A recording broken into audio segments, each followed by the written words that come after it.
Good morning, good morning. Morning tayong nag-vlog ngayon. Kaya morning ang sinabi natin. Ngunit kahit anong oras kayo nanonood, morning pa rin. Sorry. Morning, good noon, good afternoon, good evening. So ito ang natin. Nag-vlog naman tayo. Dahil may mga tao kasi na naniniwala sila sa mga sinyal. Okay? So dito may ibabahagi ko sa inyo ang natin. Ang vlog natin ito na siguro ibibisaya ko lang iba. Dahil hindi ko alam kung paano i-explain tong pang-an. Yung pang-an bang tiil. Ang yung finger ay may panga. May panga yung finger niya, rear finger niya. Ay mayroong panga pag makita. Dalawa ang rear finger niya. Kita. Yan. Kita nyo na siguro, no? Rear fingers. Yan, ay dalawa. So dito, ano bang mga paniniwala ng mga matatanda? Ayon sa mga matatanda, pag ganyan, ay nagbibigay ng ito ay sinyal daw, sinyal. Ito naman ang sa niya, sa comb niya, tapay yan sa Bisaya, tapay. Yun ay tinatawag din nating kurunahan. Kurunahan tawag niyan. Kita nyo parang mayroong butas. Yung kuruna niya parang mayroong butas. Yun naman ay tinatawag nating bulsahan. Bulsa. Gano yan katotoo na yun ay sinyal ng manok. Okay, so dito ibibigay ko sa inyo kung anong ibig sabihin yan. Yun ang mga paniniwala ng mga matatanda. Yun ang mga paniniwala ng mga sabungero. Kung totoo ba yung mga paniniwala nila, i-explain ko sa inyo. Dito my friend, kung totoo yun, umaman na yung iba. Yung mga magaling sa mga sinyal. Tumanaw ng mga sinyal. Umaman na sila. Bakit hindi sila yumaman? Bakit natatalo ang mga manok nila? Kung maraming sinyal, marunong silang tumanaw ng sinyal, bakit natatalo? Dito my friend, ibabahagi ko sa inyo ang the real secret kung bakit sila natatalo. Dahil believer sila sa superstitious belief. Yan. Gaya ng as what I said to my previous vlog, nagbe-believe sila na yung mga mayahin at saka yung mga mga kulay ng mga manok. Ang matandaan ko lang yung talisayin at saka yung hini or binabay. Na matatalo daw ang binabay sa talisayin. Then talisay, yan ay ano ba yun? Yung tanim na talisay. At saka yung binabaybay, hindi daw nakakaakyat ng talisay ang binabay, which is a very wrong concept, very wrong belief. Yan, dahil mga manok ko rito kahit binabay, ko yan sa talisay. Dahil sa totoo, sa pagmamanok, piliin mo ang tamang gaffer. Sobra pa yan sa sinyal pag gaffer ang pinili mo. Huwag kang pumili ng manok na maraming sinyal or maganda ang sinyal niya. Ang piliin mo ay magandang gaffer. Yan lang. Isa dalawang palo sa manok. Yun ang gandang gaffer. Kaya nyo yan ha. Titingnan nyo yan. Kung makita mo ang gaffer na yan, kailangang bilhin mo yun. So be a friend with that gaffer. Dahil kung minsan tayo nadali tayo sa mga gaffer na magaling magsalita. Ano bang ibig sabihin?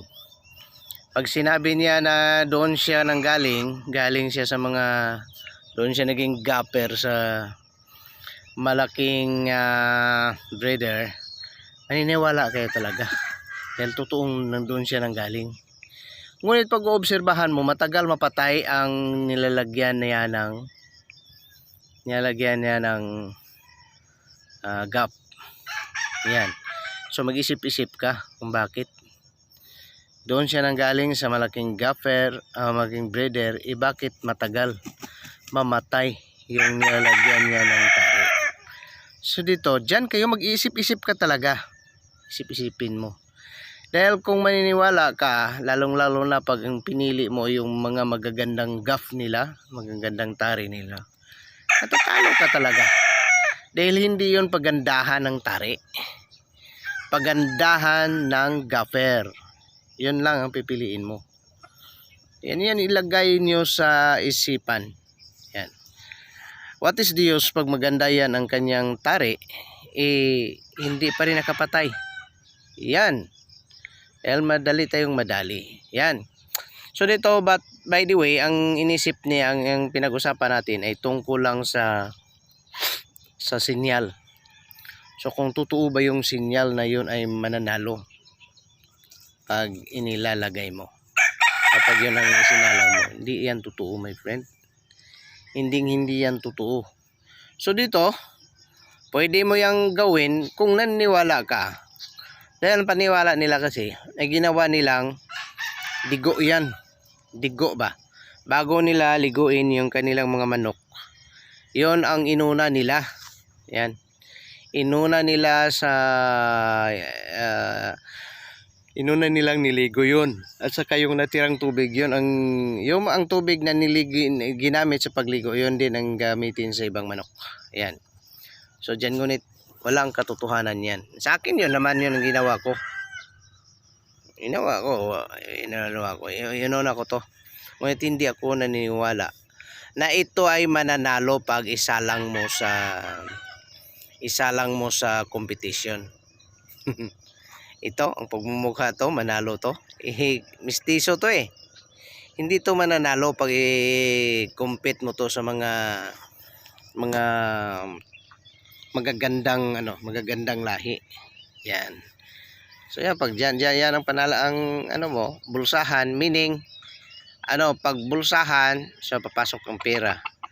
So koronahan, parang naging king siya. So ayon sa kanila, pag may mga may mga, for example, mga krusan. Ang belief nila sa krusan na parang krus, parang ayaw pumalo yung yung manok mo dahil sa yun, sa sinyal na krus. So ayaw, wag kang maniwala doon. Ang gagawin mo nito, dahil sa mayroon siyang koronahan, swerte yan sa kabuhayan. Ilagay mo sa mo. Kung naniniwala kayo sa naniniwala kayo sa mga belief, yun ay nagbibigay ng swerte sa kabuhayan. Swerte sa pagmamanok. So yan, swerte sa pagmamanok. Kung gawin mong digo yan, bago mo liguin ang mga manok mo, iligo mo yan. Baka suswertihin ka. Baka totoong swerte ka. Ngunit as what I said, hindi yan ang sa'yo na ang manok na yan surely yung mananalo. So, in some other aspect in life, magiging swerte ka, baka magkakaroon kayo ng swerte. Ngunit, as far as I know, hindi ang nag-aaral tayo ng richness. Paano tayo naging rich? Wala to. Ito, hindi yan tinuro sa atin na yun ay nagbibigay sa atin ng wealth. Mapupuno ka talaga sa mapupuno ka sa utang pag yan ang paniwalaan mo. Yung mga dalawang panga ang kanyang rare fingers, kaya maniwala doon. So ngunit gawin mo siyang digo. Ito ginawa ko na itong digo. Swerte sa kabuhayan pag mayroong dahil dubli ba, mayroong dubli ang kanyang fingers, but it doesn't mean na siya ay mananalo. Swerte sa kabuhayan, ilagay mo diyan sa ilagay mo yan sa manukan mo, yan, upang magdadala ng swerte sa mga manok mo.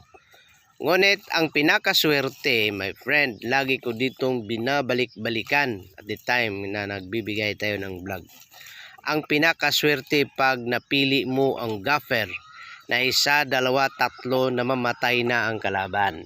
Yun ang pinakaswerte. Dahil mananalo ka talaga pag